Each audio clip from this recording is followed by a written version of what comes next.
Nice. So good to see you. So good to see you too. I just It's been a love while. when you pop up in my feed or I see your face. I'm just so grateful. Aw.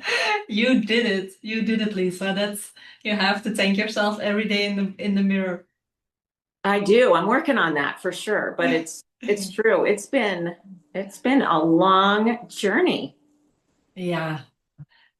Yeah, but I think how you moved through it was really beautiful to see. And yeah, I'm just curious, how are you now? Like you have the new house and the love, and how are things moving?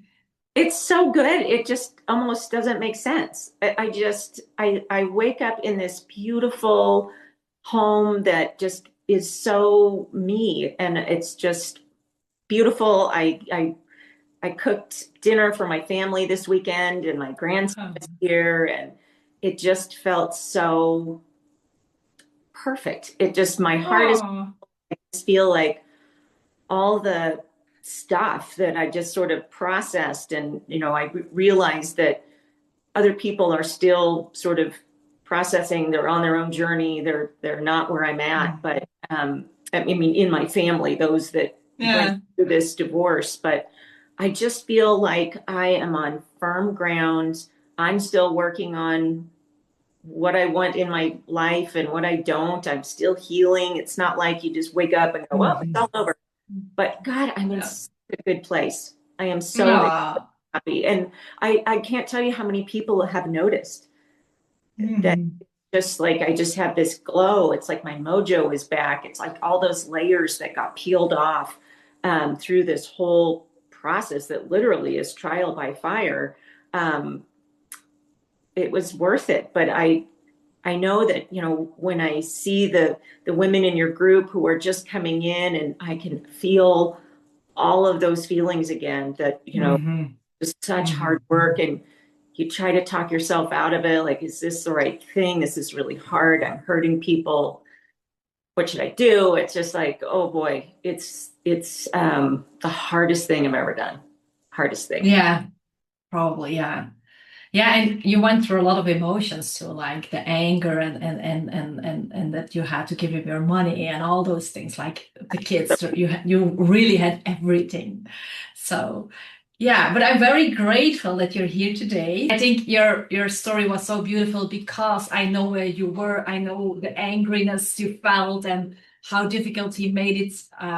Also the relationship with your kids, but I also saw how you like you stood up every time again and you worked and you did the work. And when you are in it, it's sometimes hard to see how it can be. Like you said, it's always too perfect, but it actually really can be that like that. So I'm happy that you want to share your story.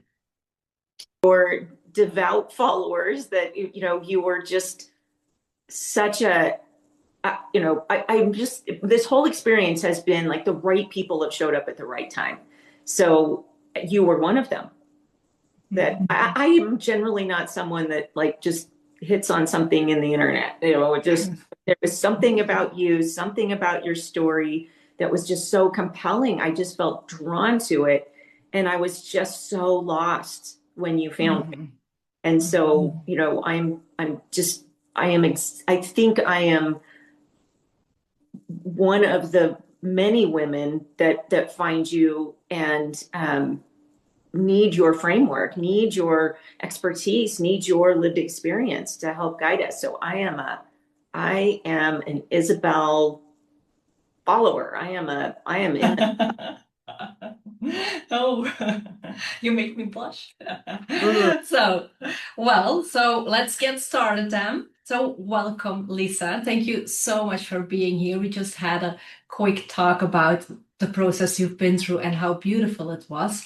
Like when you started with a lot of anger, frustration, also the relationship with your daughters. Like there was a lot going on. So maybe to start for the listeners here, you can shortly introduce yourself and maybe also share where you were in your divorce journey when you came into my world. Well, thank you, and thank you for inviting me to tell my story because it's really good for me to reflect. Um, and so it started about a year ago when I just that voice inside me got louder and louder that I wasn't happy. I had been married almost 36 years and he was not a good partner. He had been unfaithful. He couldn't tell the truth. He took credit for my work. He wasn't really contributing anything in our lives to speak of. He was, I become sort of his mother. Mm. And, our kids were grown and they're starting their lives. And it was just, I don't know. I think it was just a whole series of events, some of which was you, that just would not silence that voice, that person inside of me that was just trying to come back, just was not satisfied, was not putting up with me shrinking anymore. And so I just started making choices for me and really Mhm. asking myself, what is it that I want? And when I was looking at my life, I just realized this is not it. But I am Mhm. so wired to please, and I believed in my vows. I believed in, Mhm. my family. I knew I was going to shatter people, and I knew that I had Mhm. constructed a life where I carried it all, and Mhm. Mhm. it got too heavy. And then I realized Mhm. there are entire book sections in Barnes and Noble written on this topic. I am not even original, but it is so much courage. And it was so painful to just look objectively and look at my life and realize Mhm. everything I had built, I was going to have to burn down. And Mhm. God, that's so hard. It's just so Mhm. hard. And Um, how did your days feel then, like back then, when you were like, I see it, but it's so hard, and I know that I have to let go, but like, obviously, it's very hard to make that call. oh, it was confusing and I was overwhelmed. My nervous system was just on overdrive and it just felt like I was walking in cement and just Mhm. couldn't move and I was scared and I just didn't know what to do. And I could talk myself in and out of every scenario Mhm. and that pull of just it's fine, Lisa, you can do this, it's not that bad, you can make this work, you just need to work harder and all of that. And then it was just I the more I took steps to say it's not okay, and some of it was the work that you do or you have us do with the framework, all the exercises, the tappings, that just that the old stories that I Mhm. really did examine that I didn't want to. Mhm. I mean, there were some days I Mhm. did this stuff and I thought, Mhm. fuck that I just like, I don't want to do that. That's hard. Sorry, Mhm. the Uh-huh. language. Is that okay? Yeah, of course. Yeah, that's just how life is. Yeah. And when you were in that stage where like the heaviest point, things were not working anymore, what did you already tried before? Because often I hear like women already do stuff, they try already things. Oh my gosh, I have tried everything. And that was one of the things that was important to me, that I was going to try everything to save my marriage and the way my family was constructed. But then I ran out of things. So I had done all the self-help, the books, the podcasts. I had gone to 15 years of therapy when I mean, I that was his first affair. Um, I took it all on myself. And so Mhm. I think the difference was I was still trying to fix him. I wasn't Mhm. working on me. And I I just wasn't seeing who he really was. I was still looking at his potential. And so Mhm. the shift came um, from just really looking deeply inside of me and then looking back out at the world, and it just Mhm. looks so different. And I'm not Mhm. saying that all those other things weren't important. I think all of those steps kind of get you to a place where you're Mhm. you're realizing this isn't going to, just talk therapy, listening to podcasts, reading the books, helpful for sure, but they just didn't Hmm. move. They didn't Hmm. change. They Hmm. didn't rewire. They just sort of helped me feel a little Understand. better, I guess. Yeah. Yeah. Yeah. And when you talk about this internal shift, like what is for you the biggest internal shift that you've made, or maybe a few ones since we worked together? Like what are the things that you felt like this is the shift I needed? Because I know you had stages with anger and frustration and with the kids, like I can imagine there were some shifts that you felt. Well, I think one of the biggest ones, and you really helped me with this, was that I had to learn that what is mine and what is not mine. Because I wanted to heal everyone, I wanted to make everything okay, because that's been my role. And when I sort of stood back, and I can still hold space for all of their emotions, Mm, I am, especially my girls. I mean, that was the gut punch for me. I mm, thought they know what happened. They know that our marriage was not happy, and so I thought they would be much more, I don't know, supportive, I guess. And they just went mm, into their own little bubble, and I know they were struggling, and it was killing me that I was sort mm, of the cause. I was the instigator, is was my story. And then when I realized I have to choose me, and mm, they have to, I want to hope, I hope that I become a role model for them on what resilience looks like. mm, And so, we are still sort of repairing our relationships, but it was that choosing me was the mm, biggest shift, that I gave myself permission to figure out what makes me happy. And then, mm, I will worry about how to show up for the people I love, but not give this up again, not abandon mm, myself again. And that mm, it was constant. But mm, that was, I think, one of the biggest shifts. And the other was that I just didn't want to shrink anymore. I was so mm, contorted into, play small, because my success somehow emasculated him. And so we were always in this dance that I had to pump him up, even though he stopped no. working and he didn't really, I had to make Mm, a big deal out of every little thing he did. And meanwhile, I'm running a multi-billion-dollar company, and it's like I can't really shine. I can't mm, talk about mm. it, feels bad. And so, it just was just that I am going to be proud of myself. And it's not like I am not an arrogant person. So I don't think I'm No. real, But we but often think when we are in the spotlight that we're arrogant, but it isn't. It's just like you do run this million-dollar company. You do have the success. Like it's just a fact, and we can be it and embody it. yeah. And so I just want to shine as brightly as I want to. And I Mhm.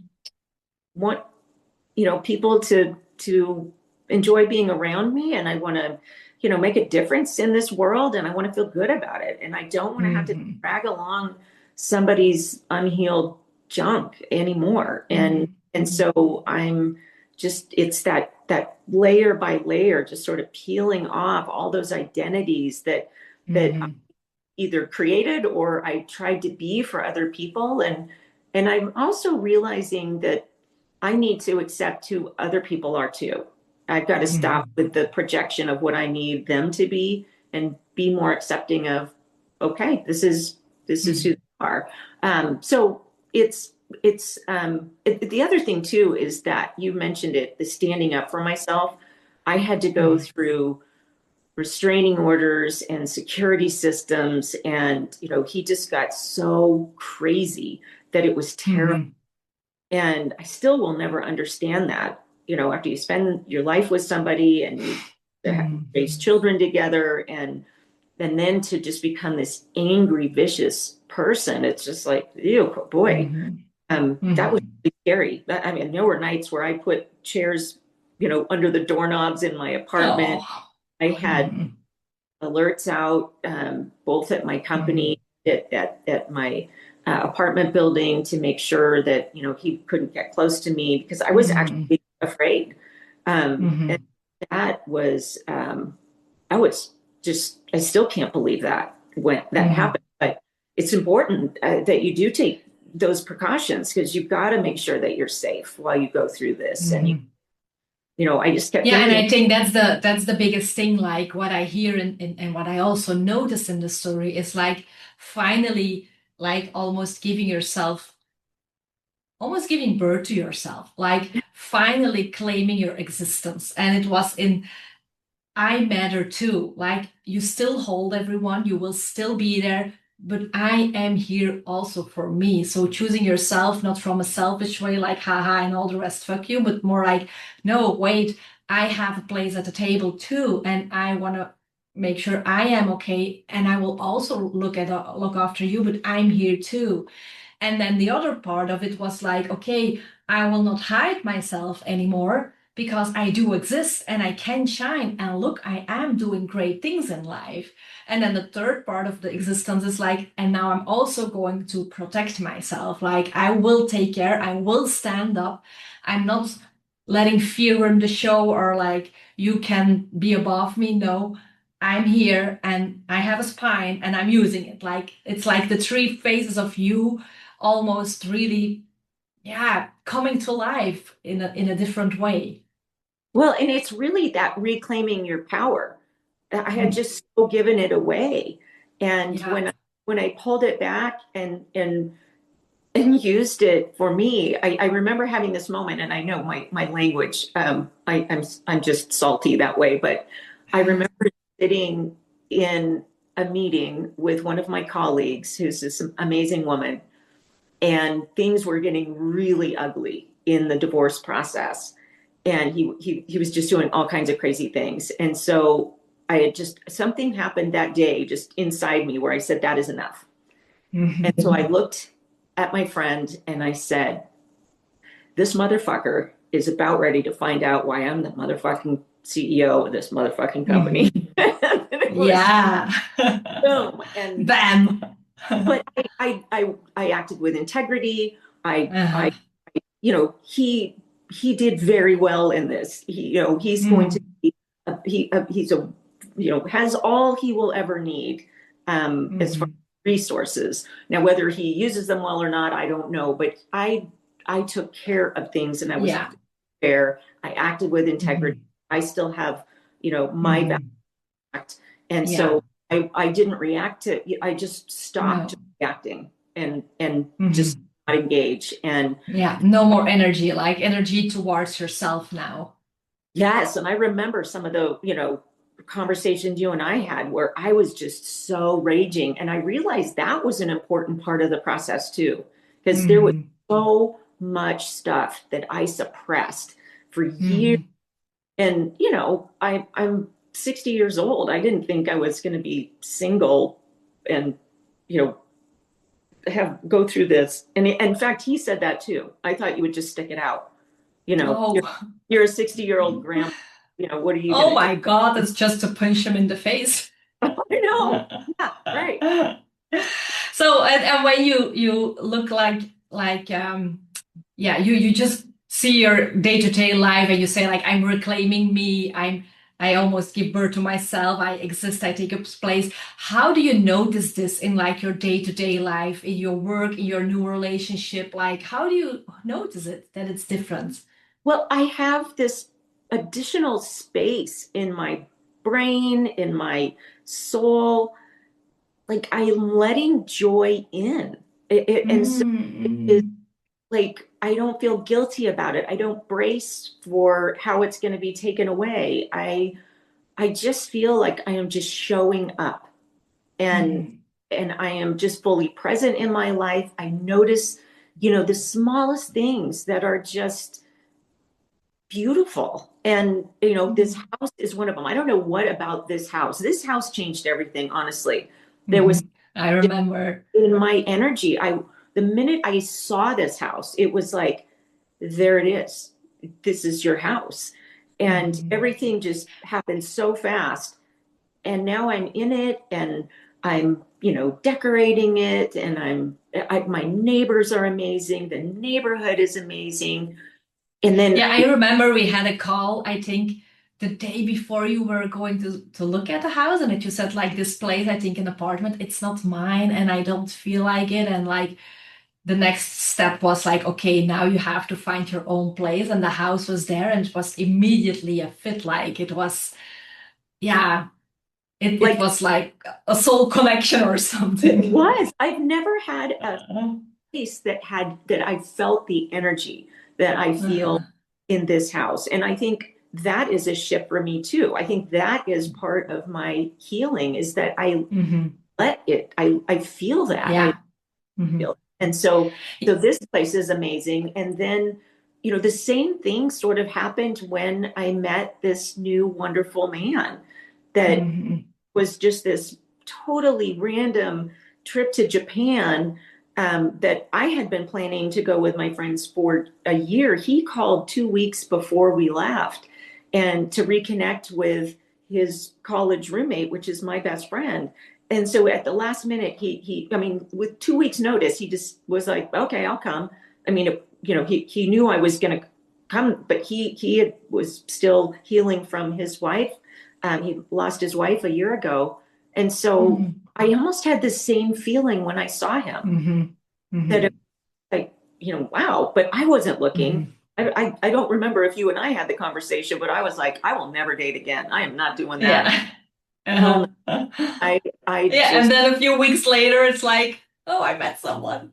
I know. It's Yeah, but it's because you opened up, like what you said in the beginning, there was like this voice in me that wanted to come out. And the moment that you can be really yourself and start to feel what is it what I want, even if you don't like think about it, but like things just start to shift and match. It's also what we spoke about, like when you get on the stage and you're on a new stage, new people will arrive, new opportunities will come, and I think you really have felt this, like with the house, with him, and then it's just like you can also receive now. And when you were in the old you, it was more bracing, more doing, more holding all the balls up. And now you're more in the receiving place. Like I am allowed to have a great place. I'm allowed to have a beautiful love.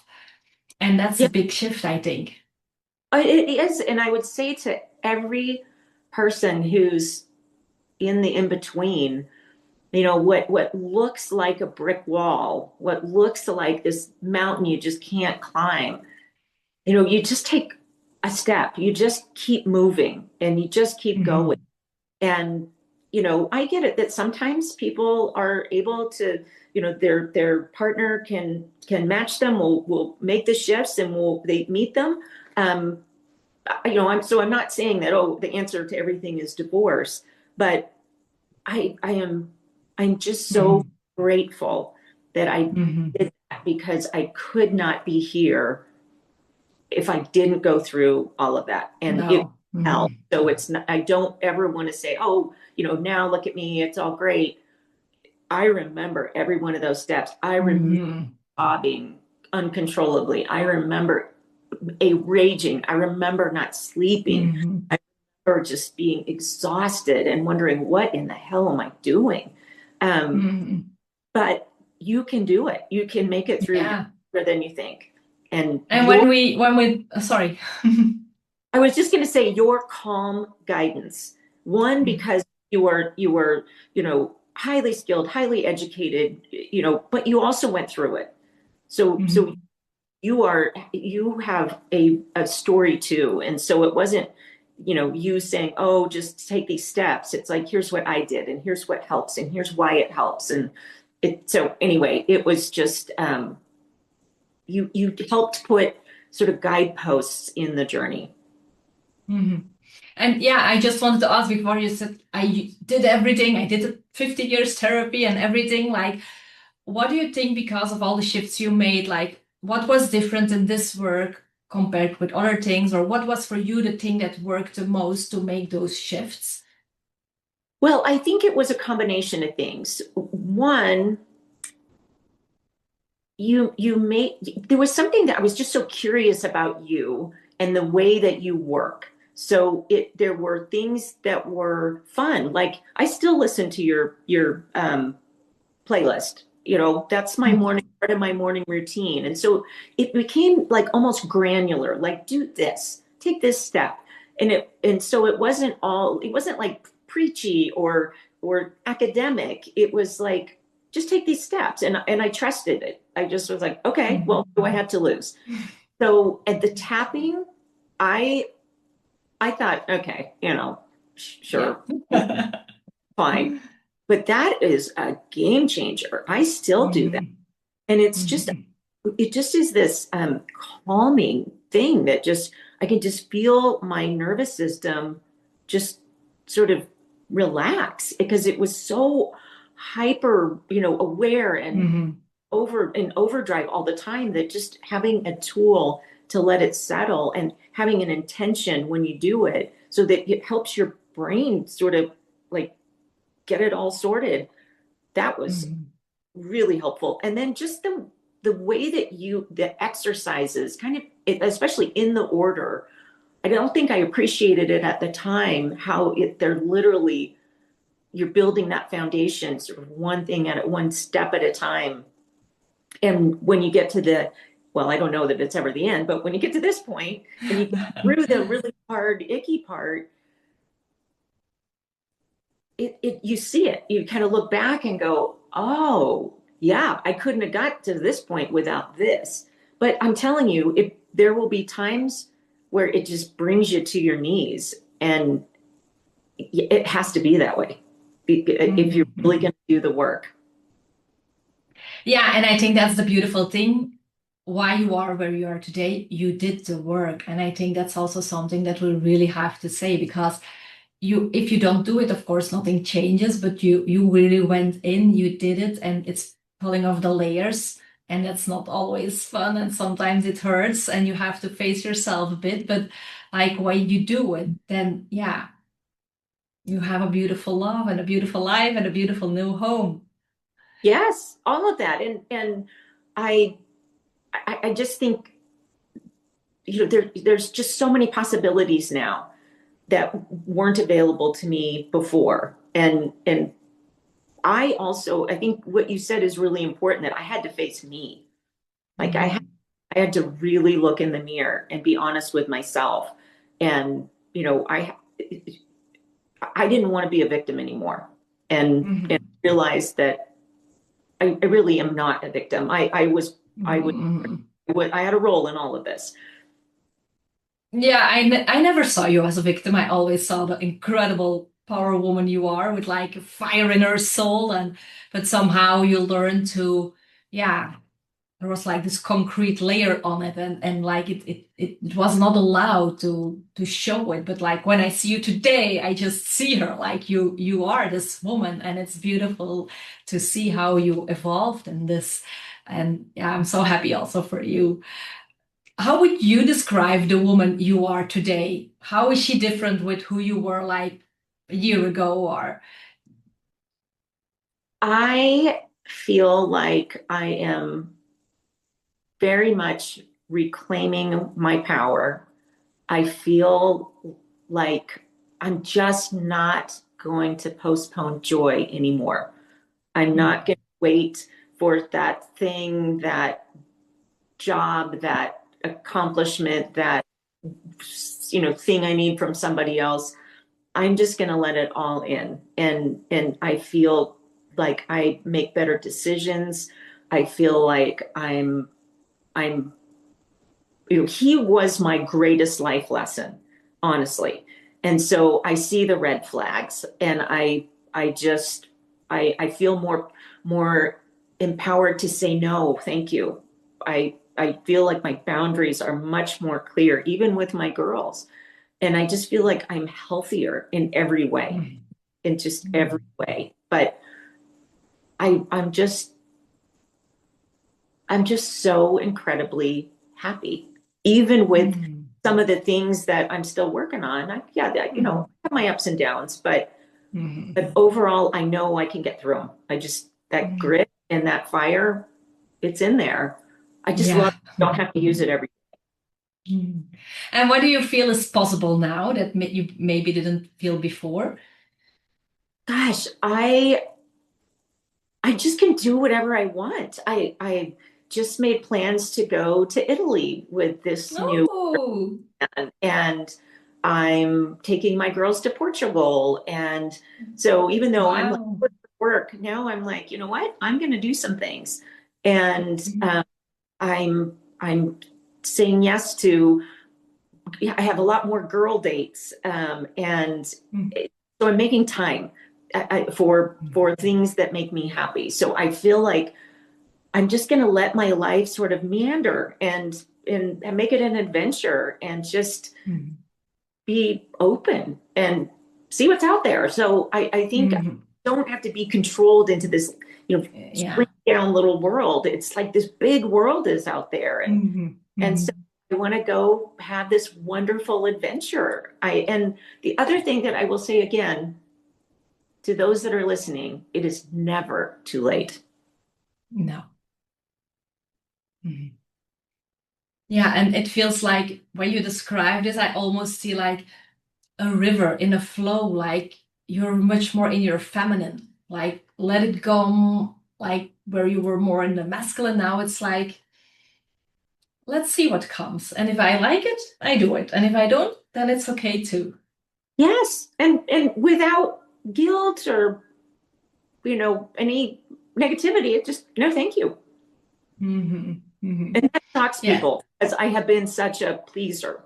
So that is, people are noticing, but especially after I came back from Japan, not only was it that I had met Bill, but also Japan itself was a marker because I made plans right after I moved out to do this. And it was sort of my Hmm. reclaiming, like, I'm going to do this for me. And so the combination of Hmm. the two, I mean, it's just remarkable. It's just remarkable. Hmm. Hmm. Hmm. So Yeah. I came back and people were like, oh my gosh, what, you are glowing. Like, wow, what happened? And so, yeah, I love that people notice that. Yeah, you did the job. And it is a thing, like the divorce glow up. Like Yeah. I have a lot of clients who say like people really see it and they're like, yeah, of course. You it's like really taking away the masks and the layer and now they see you and you see that really. Well, and I didn't know how much they also noticed how unhappy I was because I tried to put Hmm. a face on it. But the people that really know me were like, yeah, no one Hmm. tell you what to do, but they were sort of like, yeah, we never Hmm. understand. Hmm.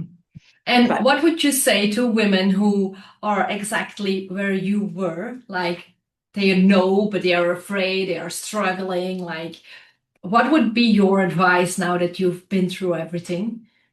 well, I would say listen to everything that Isabel says, and and honestly, I mean, you are a really good mentor and guide through the process. But I would say for them personally, when listen to that voice. And then divorce, it's very emotional, but it's also very tactical. And so, make sure you have a plan. Make sure that get a good lawyer and have a financial advisor and make sure that you're reaching out to people that you trust that can kind of, be there for you because you're going to have some really, really hard days. And if you know that going in, you know, you I used to say you kind of I had two shitty choices: stay in a marriage that's sucking my soul, or break everybody's hearts and do something that's just really hard and messy and kind of awful to get to a better place. And and I don't know that in some ways that's still true. Those are hard choices, but there's really only one choice: do the hard thing. Mhm. You are Mhm. going to make it through. You will, Mhm.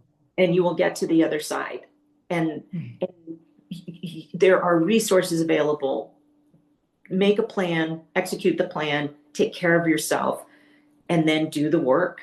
Because if Mhm. you don't do the healing, if you don't understand who you are, if you don't understand how you're wired and why you're wired that way, you can't change it. And I do think Mhm. people repeat the pattern over and over, and I Yeah. don't want to do that. And so Mhm. just be brave. You can do this. You're going to have to dig deep. you will have days that will bring you to your knees, but you will get up and you will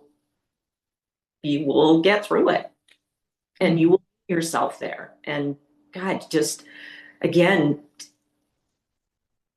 don't wait. I mean, Mhm. everything has its time, but my greatest regret, honestly, is that I didn't do it earlier. Mhm. Yeah. That's something I hear like a lot of my clients say. Like in the beginning, the struggle, like, will I? And then afterwards, like, oh my God, why didn't I do this sooner? Yeah, but it's real. Those fears are real. The Yeah. you have to kind of you have to do it in your own time, but don't let fear be the one that makes the decision. Be brave. No, that's what we do. That's That's why right. I'm here. I know, and you just away like I love it. You just will not let that exist, and Hmm. you do teaches us that, and it's I use that skill set. I mean, it's so interesting too for me because I'm a successful businesswoman. I am fearless there, but I was so Hmm. filled with fear in my personal life. And now I feel like I've integrated those two halves Yeah. of, and I've retired the one that felt like she couldn't Yeah. do that. And Hmm. I thank her for getting